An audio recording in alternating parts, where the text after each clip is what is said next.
But first of all, thank the first two presenters who came up and explained racket theory very well, because I won't be doing any of that. I do want to say hello, good afternoon. Thank you for this opportunity to speak here in Frankfurt. I'm a Democratic organizer in rural Iowa, and this group and the people I work with in politics are truly special to me. We might disagree, we might argue, but because we're united by important social goals, our relationships are strong. So I want to dedicate my talk today to my good friend Clint Jones, who was scheduled to speak but couldn't make it. I'm going to skip my summary, and I hope that get to it at the end, but I know that we're tight on time. So we'll jump in here. And like I said, I do want to say, and I'm going to butcher your name here, Shreyoshi. Yeah, I'm also an independent scholar, so the idea that we can do this without being affiliated with a university today, technology is amazing when it's used correctly, and I'm not saying I'm using it correctly all the time, but it is amazing. All right, so my talk is basically on social media, how social media, and there is obviously a dialectic. Social media is very beneficial, but let's just jump into it here. You won't receive any royalties for all of the content you provide to the metaverse. Why? Simply because none of us can read all of the contracts attached to metaverse technologies. We live in the age of surveillance capitalism. Shoshona Zuboff has coined the phrase and written the book, closing the Gutenberg parenthetical with what she calls the second modernity, ushering in the Anthropocene just as Homo faber seemed to have overcome one-dimensionality with an ideal ego. The precious labor we give away creating content combines with the data that is being collected on us into a perfect form of big capitalism. Forget the voluntary sharing of information simply through communication. Google was always evil. Marcuse warned us in ODM in 1964, by virtue of the way it has organized its technological base, contemporary industrial society tends to be totalitarian. For totalitarian is not only a terroristic political coordination of society, but also a non-terroristic political coordination which operates through the manipulation of needs by vested interests. It thus precludes the emergence of an effective opposition against the whole. Big tech's roots became intertwined with the American paranoia following 9/11. Prior to 9/11, the idea of the smart home equated to a single user with no data extraction. The US government quickly changed plans after the attack. Privacy concerns gave way quickly to concerns of terrorists secretly organizing using the internet. Google and the White House collaborated to track internet users for security and profit. The Google business model changed. User data became an asset for sale. Zuboff points out that a detailed analysis of Google's Nests policies by two University of London scholars concluded that were one to enter into the Nest ecosystem of connected devices and apps, each with their own equally burdensome and audacious terms, the purchase of a single home thermostat would entail the need to review nearly 1,000 so-called contracts. And she says so-called contracts because it takes usually hours to read these things. Users, of course, don't read all of those contracts. They don't even have access to those contracts. And what does it say about the value of data that almost 1,000 companies are lined up behind Google to extract and use the data generated by a home thermostat? And how did Google Alphabet accrue so much wealth? Marx would say surplus labor value, and Marcuse agreed. But Marx also claimed that there was no way to escape the drudgery of necessary labor. There, Marcuse disagreed in an essay on liberation. Quoting, Marx rejects the idea that work can ever become play. Alienation would be reduced with the progressive reduction of the working day, but the latter would remain a day of unfreedom, rational but not free. However, the development of the productive forces beyond their capitalist organization suggests the possibility of freedom within the realm of necessity. Utopia, stolen by the alphabet ex meta, as has been the history of capitalism. The value created by the playful interaction of the users can be shown to equate almost exactly to the market capitalization of big tech, X, Google, TikTok, Facebook. If each worldwide user were paid USA minimum wage for their hourly contribution in all of the data content now claimed to be owned by big tech, the market capitalization of that data would be equivalent. Marcuse saw the beginnings of what the breathless news media now name AI. Analog artificial intelligence has been with us since at least Henry Ford and Thomas Edison in Fordism, but in the industrial economy, the swindle was held back. Big tech shows no such constraints. In fact, thanks to what economists call the network effect, metaverses became more valuable with every human engaged. Every human carries a monetary value, not for themselves, of course, but for the collective. A communal value assimilation, or to coin a phrase, a specter is haunting the metaverse. All the powers of big tech have entered into a holy alliance to exercise the potential that this specter could reanimate in surplus value to the user. Where is the party in opposition that has not been decried as labor organizer, communist, Marxist theorist?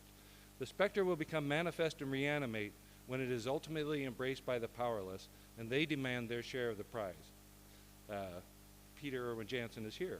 The desire for community, Herbert, Marcuse, and conflicting vision of utopia, I will quote him, Marcuse is deeply aware that the necessary social transformations depend upon a radical change in humanity's entire mode of existence.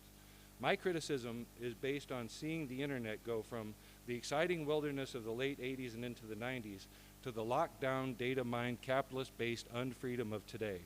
And this is an attack on our communication. So I want to break here for a minute and let's talk about trees and their communication through roots, radical systems, radical roots. What we are doing here is communicating radically, below the surface, away from the media, away from the limelight. Trees do this. Ash trees send chemicals when attacked by parasites that other trees understand and react to, creating proteins to minimize parasitic damage. This is truly libidinal desire, surviving. Roots, radicals, and libidinal desire. But how can we know our libido when told every day by the algorithm what to want? How can I be a human when I'm already serving a robot? Again, I look to the indigenous wisdom for insight. The average American can recognize less than 10 plant species. Robin Wall Kimmerer in Braiding Sweetgrass tells the following story. The three sisters fed indigenous Americans for millennia, corn, squash, and beans. Cooperate. Corn creates the stalk for the beans. Squash with its leaves keeps pesky critters away. Beans regenerate nitrogen into the soil. The humans and plants cooperate. Big tech is not cooperating. It continues to boost profits exponentially. The collapse of democracy is accelerated by big tech capitalism. This is Horkheimer's eclipse of reason. The profit rationale outweighs the social. Another aspect of indigenous wisdom from Kimmerer, the honorable harvest is the taking of what is needed and asking before taking, and taking only what is needed and leaving the rest. Not killing the first of anything and everything we see, but leaving the first, so we know it is not the last. Leave the first so we know it is not the last by harvesting and asking permission. How do we transform our system into a system of cooperation? 9/11 occurred just as the internet was becoming accessible worldwide. Wendell Berry's essay, A Citizen's Response to the National Security Crisis, is an outstanding example of difficult scholarship. In it, he questions the we of anti-terrorism policies and the terrorism of war versus what is called terrorism. Social media and surveillance technology. We have become the serfs of terrorist oligarchs. To understand here and now, we need to look at the counter-revolutionary forces unleashed by USA 9/11. Google, weaponized. Source Zuboff. The 9/11 attack transformed the government's interest in Google as practices that just hours earlier, practices of private protection, were careening towards legislative action, were quickly recast as mission-critical necessities that had to be stopped. Facebook, weaponized. Sheryl Sandberg, former chief of staff of U.S. Secretary Larry Summers. Sandberg had joined Google in 2001 and moved to Facebook as COO in 2008 as Facebook ramped up its surveillance operations. Twitter, weaponized. Surplus data value used to predict user personality traits accurately. Elon Musk, Lord of the Skies, according to the Japan Times. Did any of us vote for Elon Musk to put 42,000 sofa-sized satellites into orbit? Musk tweets complicate U.S. diplomacy from Ukraine to Taiwan. Who creates all of the content on Google, Facebook, X, all social media? Human beings, you and me. Yet the wealth generated by the network effect captured by these companies is used so that egotistic individuals can flaunt their power. As Horkheimer postulated, is the poet evil for working for the emperor? Morality has always been different for rulers and poets. And as Casey Williams pointed out in a 2018 article, or report in the tech industry section of Mashable, forget data. Free labor is Facebook's lifeblood. Your work keeps the social network rich. And the first thing that Facebook user does is betray themselves by voluntarily giving away personal data and laboring for free to do so. This is the simplest meta level of the social network, and already it has let the human beings down. As a Facebook user, your job is to drive people to the platform and keep them there. And what did Facebook replace as America's #1 leisure time job? Watching television programs and movies. Leisure is labor on Facebook. What appears at first glance to be free activity of communication is in fact a free form of labor. Marx's early economic papers from 1844, the idea that human labor is an essence of being human, or returning to the honorable harvest, we must kill something to be able to survive. Whether we need to kill an hour of Grandpa's time as he learns to upload photos to social media, or we kill a deer to feed our family, or a tomato for a salad, in the case of the Facebook metaverse, the free labor is managed to extract maximum excess data value. Many of the company's employees effectively act as managers by designing the website to encourage content and user data production and coding algorithms for data extraction. The authors call this protological control, indicating the process could be controlled to minimize user data extraction and minimize time spent on the site. If you do it and it makes someone else money, it's excess labor value. Users also produce content. They engage in permanent creative activity, communication, community building, and content production, so that Facebook's audience commodity is an internet prosumer commodity. And I owe a debt of gratitude to Christian Fuchs. I don't know if any of you work with him, but he has done a lot of work in this area. The Facebook like button, according to Gerlitz and Hellman, walls off Facebook from Google accessing the user data. Instead of linking directly to the internet address, the link is conveyed through a proprietary button that could be like, share, friend, or recommend. Therefore, the free flow of user information data originally would have theoretically led to a Google ranking, but it's cut short by proprietary need for profit maximization through extracting all of the value at the original source. And of course, Facebook or any monopolistic capitalist enterprise bent on profit domination does not want that data to escape their own digital ecosystem. Autonomy is cut short in every aspect of the data surveillance capitalist system, so that the users become a data drone for the renter class extracting the surplus value. Regardless of whether a widget is ever made or a paycheck received, it's free. It replaced a cumbersome analog system which demanded payment for accessing worldwide communication. But the platform of communication is designed to force the prosumer to spend time reviewing materials often not represented as advertising, designed to either generate more data or promote direct sales. This can be more clearly understood by considering the seemingly incomprehensible forest of contracts users must sign to access almost any aspect of network effect digital capitalism.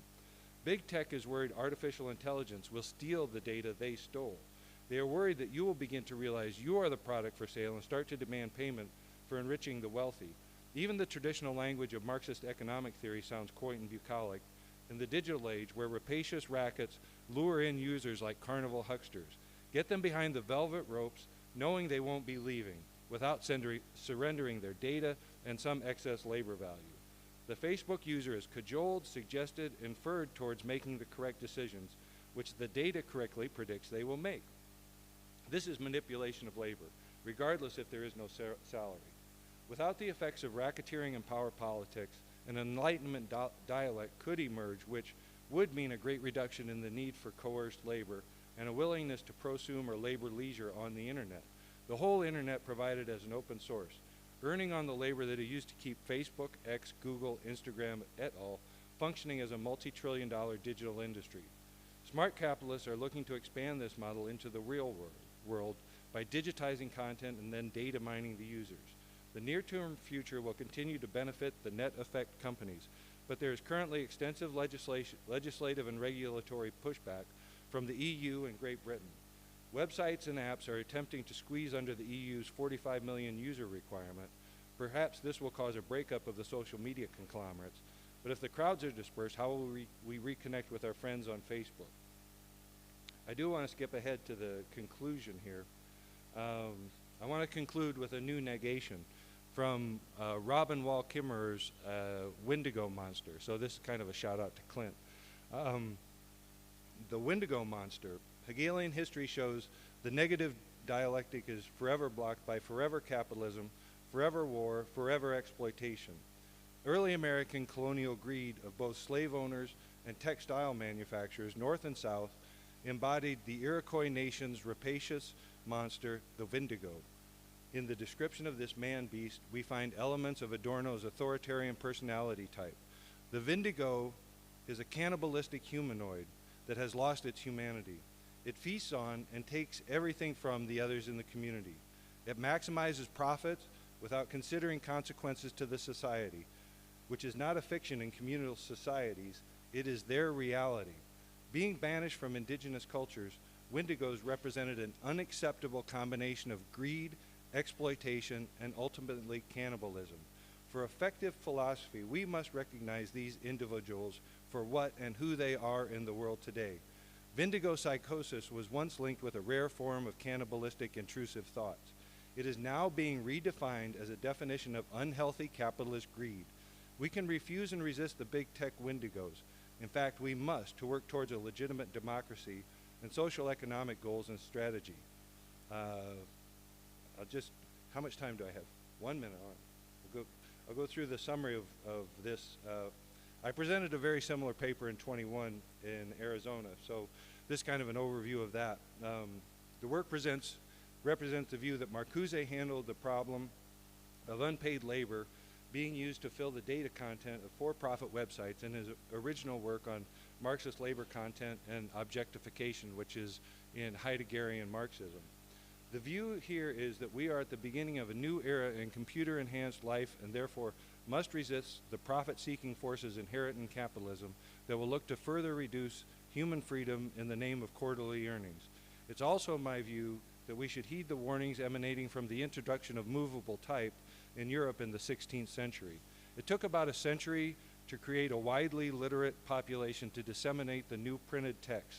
As soon as that population was established, the press was used to foment one of the bloodiest European conflicts of all time. The 30-year wars claimed 1/4 of Europe's population. We're now dealing with a worldwide revolution in communication, and the same factors involved in the 16th century are clearly present in our current crisis. So I don't want to go over. I just want to warn you that we need to be careful that we don't kill 1/4 of the world's population if we apply this technology incorrectly. So with that cheerful note, thank you.